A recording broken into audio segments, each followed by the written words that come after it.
Hello everyone, it's me again. Recently got a package full of 3 total nendoroids from AmiAmi. For those of you who have been keeping up with your figure purchases, DHL has gone up again on AmiAmi. It said as far as the US, I think the US has gone up like 9-10%. Which is kind of not a good thing, but I think it's partly because of the exchange rate. Because the yen, it's just been a little bit more cheaper now for us to purchase things as far as like the exchange rate and the value of the dollar versus the yen. That soon will change, but enjoy it for now, because once the exchange rate, once the yen starts going up in value, that the shipping is going to be insane. Anyways, I'm going to do this one today because it's Tuesday and it's already been a rough week. So I need a little happiness in my life. So I think I'm going to open Komi today. I've got Drop-In and Lavi as well, but I heard some things about Lavi and Drop-In because of his character design and the way his hair is. I'm kind of like nervous about that as well. But I have heard that he doesn't have as much issue as the Miki one did. So I'm glad about that because Drop-In is my favorite character in Tokyo Revenger. But Lavi, if Lavi was bad, I'd be very disappointed today. So let's hope that this one's a good one. Komi Can't Communicate is a super cute anime about a girl who has terrible social anxiety.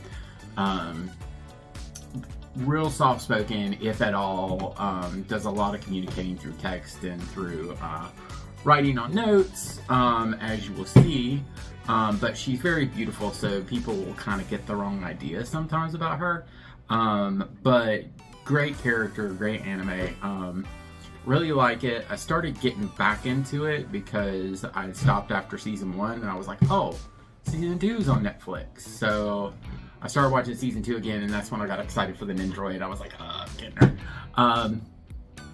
Anyways, this is what I'm not going to do like a close-up of the box this time, because the box is just kind of like your normal nendoroid box with like the special, you know, like character colors, I guess you would say. She's got the purple on the back, the sides, and then white on the top and the bottom. She does come with like different, shows some of the different poses you can do. I don't know quite, I know what faceplate I'm going to use. I know I'm going to use the cat ears, but as far as like the arms, I'm not quite for sure, because I know she has a set of arms that don't have the slice, and then some that do, but sometimes it's not as bad with nendoroids with dark colored arms. It's not as apparent as like the flesh tone, or that really annoys me when it's like, you know, they have bare arms and they have like lines like right here, like it looks so just, it looks so awkward. Anyways, let's go ahead and get into her. Oh, by the way, she is nendoroid number 1853. I need to start saying these as years, like now that we're getting into that, I'll be like nendoroid 1853. I actually am tempted to get my birth date, which is also a Tokyo Revenger. I think it's Baji. I'm kind of tempted to get him just because that's my birth year. So I was like, if only it was the Dragon Maid, oh, what is her name? But the other Dragon Maid girl, I really want her. She's 1983. I'm like, why couldn't you be 1982? Anyways, you know, enough with the ranting. Let's get into Komi, shall we? So here she is. This is all she comes with. Word to the wise from... I've just learned over time, always take this off the back before you open the casing, the plastic blister case, because it just helps the parts not to fly out everywhere. Anyways, here she is. You have the main body with, of course, the default face. You have like a blushing face, and then of course the piece de resistance, the big-eyed face that she always makes, which is amazing. You also have her default arms are ones that actually come in. They also have hands that you could use to hold the bag in the front, I believe. And then you have these two alternate arms, the two alternate bent arms that you can move side to side, I'm guessing. Well, I'm not guessing. I know that you can move them side to side. You also have her note that she uses to communicate, hence the title of the show. Or one of the things she uses to communicate. And then, of course, her cat ears. Gotta have the cat ears. So it's very simplistic. You actually don't have arms that go down to the side on this one, which it is what it is. But like, at least to me, at least you have ones that don't have the bend on the arm. But I feel like they could have, if they put a slit on the arm, they might as well have gone all out and given you ones to put her arms straight out. Just kind of doesn't really make sense to, this wouldn't be all just one piece if that's kind of like the way that they're going to stay anyway. Like, there's nothing to exchange it with. Anyways, let's go ahead and get her out, and we'll get her in a couple of poses. So here she is in her first pose. I just basically switched out the default hands for the grasping hands. The default hands. The grasping hands are not that bad. You just kind of position them in a way, and I just basically stuck the bag up in them when they were already connected, instead of like worrying about connecting each side, because I couldn't figure it out if I tried to connect them to each side. But once you kind of like put them together and just kind of like squeeze it up in there a little bit, it actually stayed, and it's really cute. Yeah, it actually is really cute this way. I thought I'd do that instead of doing the default pose, because, you know, variety. Anyways, this is the standard face. It's just like a stoic looking face, but yeah, this is how she is perceived at school when she walks in. Anyways, I'm going to go on to the next pose from here. And here's the second pose. She's got a little note, and she's embarrassed about it. There's two notes, actually. I'm just using the one that I saw on the back of the box with the embarrassed faceplate. I figured that would be... I thought the pose was cuter. But yeah, I actually really like this pose better than I thought it would.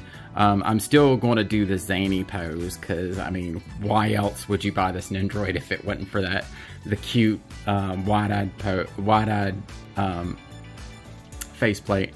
Anyways, while I have you here, one thing, like, Good Smile Company seems to be just continually using the same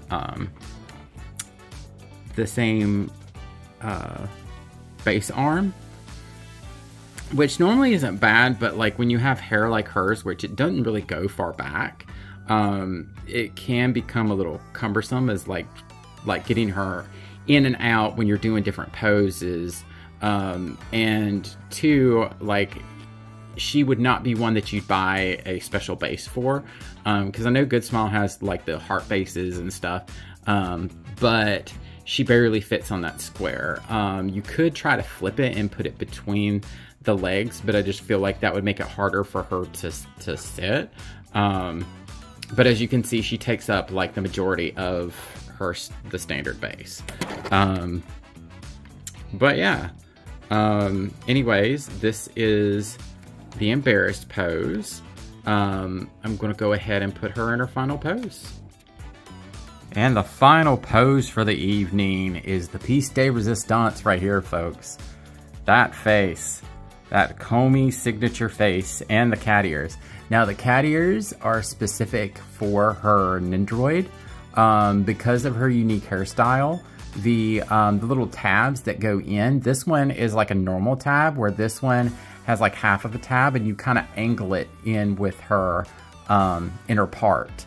It looks great, but like I said, you might have to, if you're wanting to use these with other nendoroids, I'd suggest going to Chibi Chop Shop and maybe buying a pair and altering it, because it's not going to fit other nendoroids properly like it does her.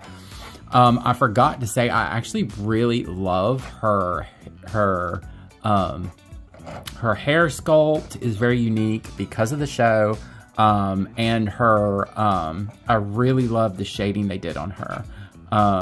Super pretty, super pretty. I love the dark purple, and the gradient within the dark purple is really pretty. I keep saying that. Anyways, like, I really do like this nendoroid. Like, it's simplistic, but it gets the job done. It's very wholesome, and I have a tendency to love nendoroids with like goofy, unique poses, and this takes the cake right here. I have barely any complaints at all. I just really like her. So if you're on the fence about her, I'd say go for it. If you can find her for a good price, I'd say go for it. She's super cute, super fun. One of those nendoroids that you'll walk by and it'll just make you smile. Anyways, I guess that's it for me today. If you like this kind of stuff, like, subscribe, comment, let me know what nendoroid you're looking forward to coming out. I know the My Dress Up Darling nendoroid, Marin, I'm really looking forward to her when she comes out. Her and Mary both. Mary Satome, both of them I'm really looking forward to. And of course, Toru. Toru was like an immediate, the hour it went up for pre-order, I ordered her. I did not take any chances. But yeah, I hope that y'all enjoyed the review, and I hope that the people who watch it fall in love with this Komi nendoroid like I did. Y'all have a great one. See you next time.